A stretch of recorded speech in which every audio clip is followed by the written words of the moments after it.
idealist. Whitehead isn't. Whitehead is transferring the Hegelian scheme onto a more naturalistic basis. You see, onto a more naturalistic basis in terms of natural processes of evolution and development. And the same can be said of John Dewey, whom we'll be reading the week after Whitehead. You see, they both started with their philosophical roots in the Hegelian tradition and then moved into a kind of naturalistic metaphysic. So keep this in mind, it's tremendously important. If you remember the course syllabus, you remember that everything on now into existentialism I've called 19th, 20th century heirs of Hegel.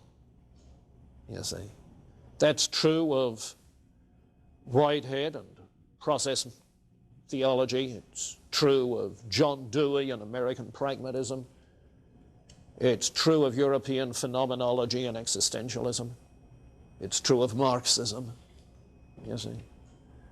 And it's this dialectic that's the significant thing. Okay. Now keep in mind what the word dialectic means. Literally, dialego, to think something through. You see, it's not to follow a chain of inference, it's to think something through. Analysis. So what the dialectic does, this mode of thought, is to think through the concept of being and then of subsidiary concepts that emerge in the process as aspects of being. Okay. Does that help a bit? Hopefully gives you some context for what you're doing. All right. Let me mention one other book that's helpful. I may have referred to it along the way. But it's a book by one of our graduates, Merrill Westphal, and to my mind is one of the most readable things written about Hegel. It's called History and Truth in Hegel's Phenomenology of Mind.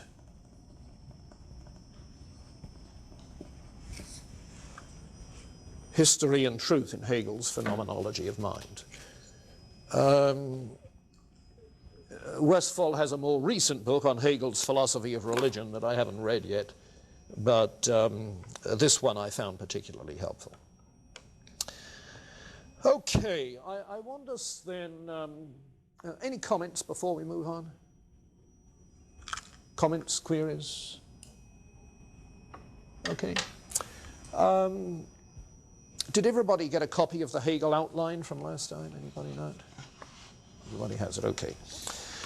So let's turn our attention then to the phenomenology of mind, or Geist. The term, the old Anglo-Saxon word ghost, spirit. If I say keep in mind what he is meaning by mind, I'm not trying to pun, but reflect for a moment that by mind or spirit, his primary reference is not to some kind of soul substance.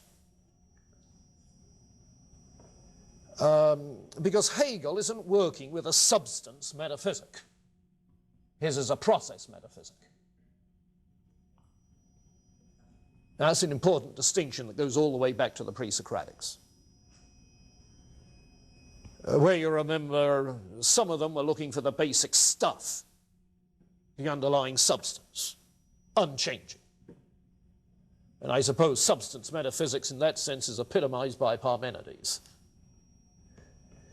And others of them were more concerned with understanding process and took process to be more ultimate than unchanging substance. Heraclitus.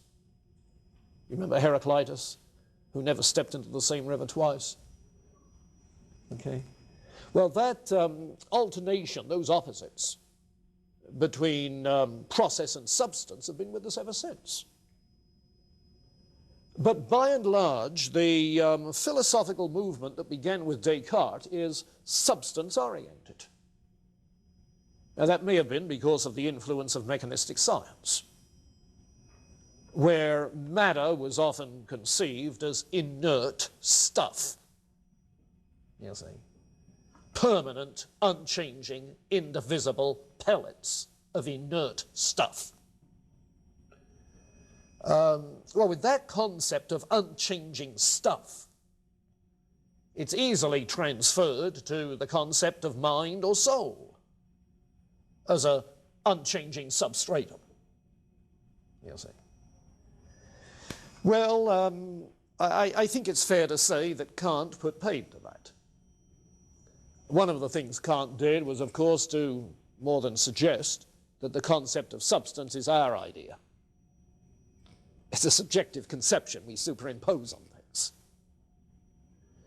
And Hegel isn't concerned with that question. He's interested rather in mind, spirit, as in the sense of creative vitality,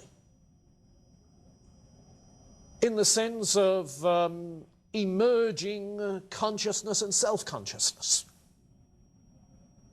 The creative spirit that pulsates through everything, to pick up the romanticist notion, you see.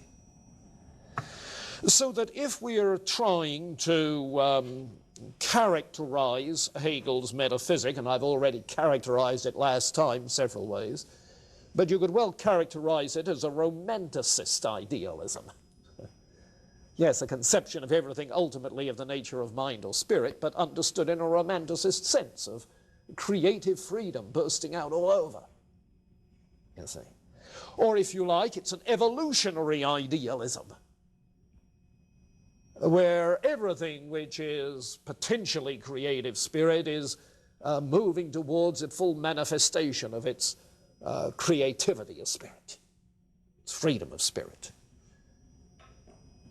And so not only is biological evolution seen in those terms, vitalism, but the same token, cultural evolution is seen in those terms. Historical development is seen in those terms.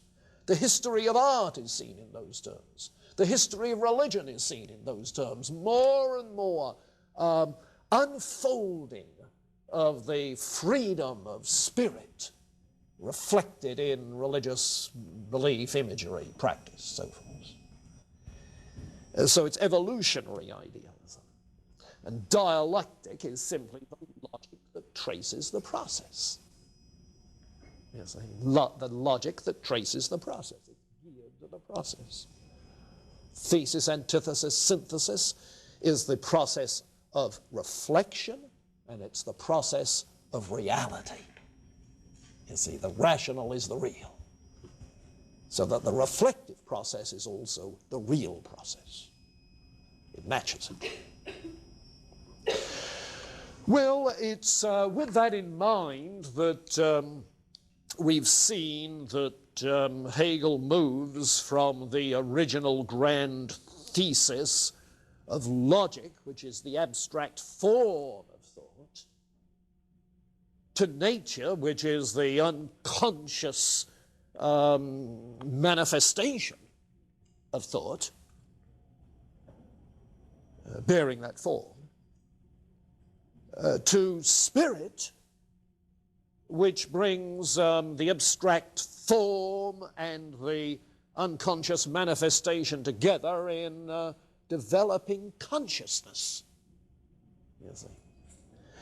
And he's concerned with the development of the individual self-consciousness.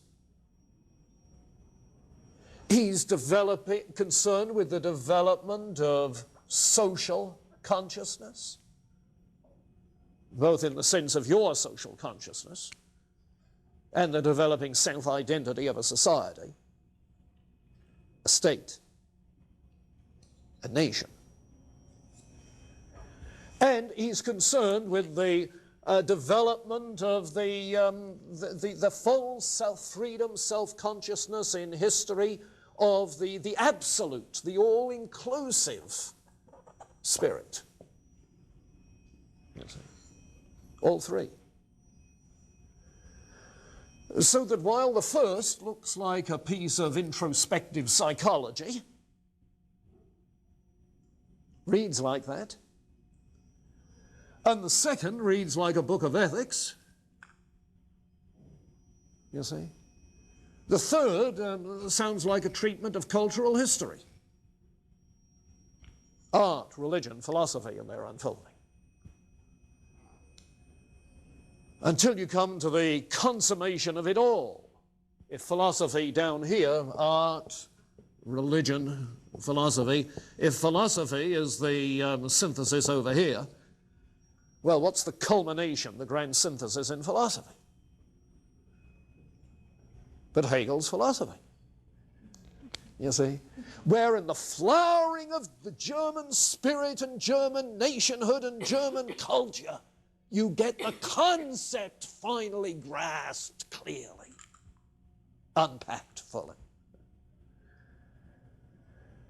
So, in a sense, Hegel views his philosophy not as a philosophy to end all philosophies, but as a philosophy, everything after which is just a series of footnotes to Hegel. Yes. Yeah. Yeah, you see, you get to the final synthesis and the details, all of the wheels within the wheels have to be worked out. But there's nothing after the final synthesis. You see. Now, you know, you chuckle. But that's the way the Hegelian dialectic was even when transferred into Marxist theory, which is on a materialistic rather than an idealistic basis. You see, the Marxist view is that you move from the thesis of capitalism to the antithesis of the dictatorship of the proletariat to the synthesis of a classless society. What comes next? Nothing. Because in the classless society, you have embraced all opposites. It's now classless. There's now no class conflict, no dialectic left. And so that's the end. That's the millennium. You see. So this is the evolutionary optimism of the 19th century. And this is where the evolutionary optimism of the 19th century came from, Hegel. This is where it came from. Yeah.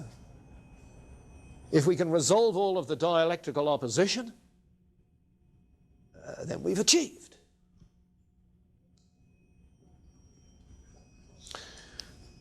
Okay, so that's the overall picture, and we want to look a little more closely at some of the things within it. What's going on within subjective spirit is the gradual freeing, we said this was the unfolding of freedom, the gradual freeing of reason from the senses.